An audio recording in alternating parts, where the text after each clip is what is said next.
स्मशानभूमीत अतिक्रमण आत्मदहनाचा इशारा.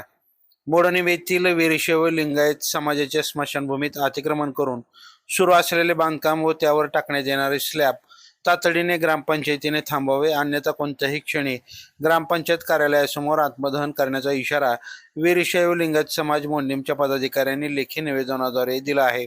याबाबत वीरशैव लिंगायत समाजाच्या वतीने देण्यात आलेल्या निवेदनात नमूद केले आहे की मोडणीम हद्दीतील नगर भूमापन क्रमांक 1561 ही जागा वीरशैव लिंगायत समाज स्मशानभूमी म्हणून वापरत आहे.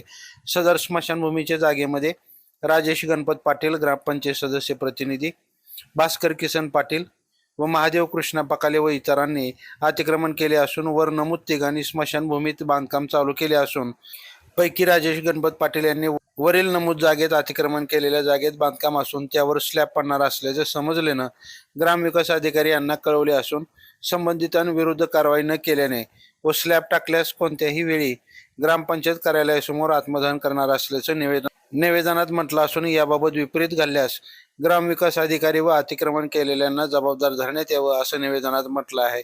याबाबत माननीय जिल्हाधिकारी, माननीय पोलीस अधीक्षक, माननीय मुख्य कार्यकारी अधिकारी, माननीय तहसीलदार, माननीय पोलीस निरीक्षक व माननीय उपाधीक्षक भूमी अभिलेख यांना पत्राद्वारे कळवण्यात आलं आहे. ताज्या अपडेट्ससाठी लाईव्ह महाराष्ट्र झोन न्यूजच्या यूट्यूब चॅनलला सबस्क्राईब करा, तसेच बेल आयकॉनवरती क्लिक करा.